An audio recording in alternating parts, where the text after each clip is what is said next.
Guns and Silver back with you.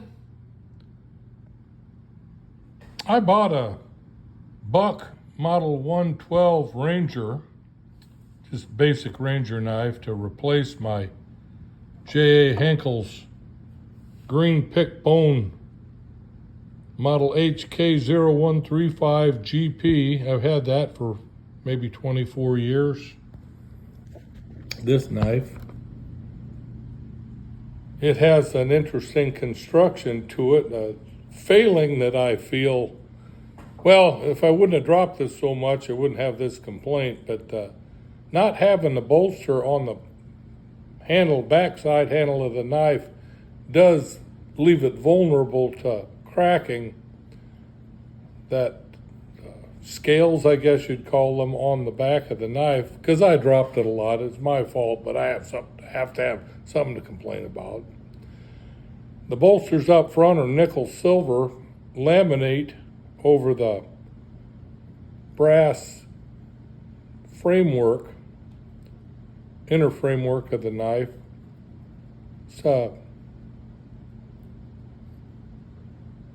like that sound, good locking mechanism. There's nothing functionally wrong with the knife. Still got a great blade. I don't know what steel they use for the blades from Germany, but it's really good. Sharpens well. It just had many years of everyday carry life to it when I had my welding business. And for a lot of the time afterwards I carried it. I probably shouldn't have beat it up so much if I was going to lament it breaking, but it's had a good life. I like this knife, and it has a great story behind it, which I'll get to in a couple minutes. The replacement, the Buck 112 Ranger, everybody knows the Buck. They've been around, 60 years now. Great history to them. They are basically bulletproof. Very few get destroyed so bad they're not functional. You can work at it, but I'm not doing that anymore. It's a great carry knife. This will be a good replacement for my J.A. Henkel's. They, of course, have a stunningly sharp blade, which I don't remember what the steel is on the Buck knives. They have fully machined integrated brass bolsters into the structural framework of the knife. The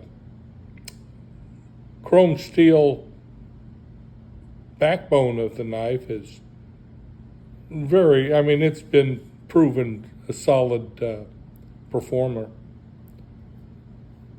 It also makes that great clip, really great opening sound to it. Locking blade. But it doesn't have any history with me yet.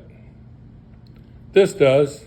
This is a gift from a dear friend of mine who passed away last year.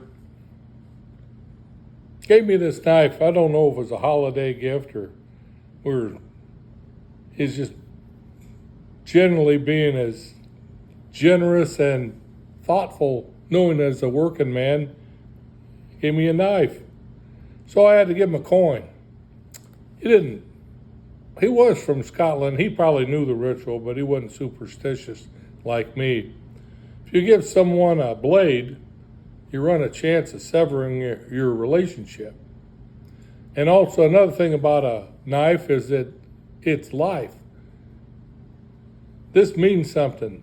It can defend your life. It can cut meat. It can skin an animal. It can give you another day's life in the wilderness.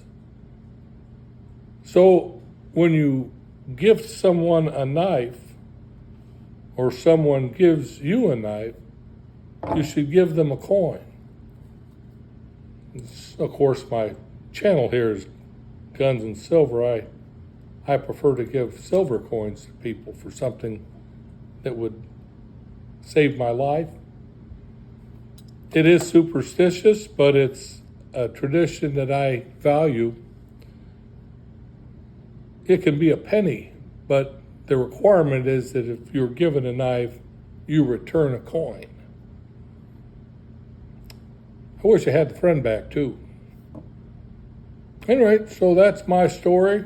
I've replaced my J. Henkel's with a knife I had to pay for from Buck 112. And that's the story for today. Thank you.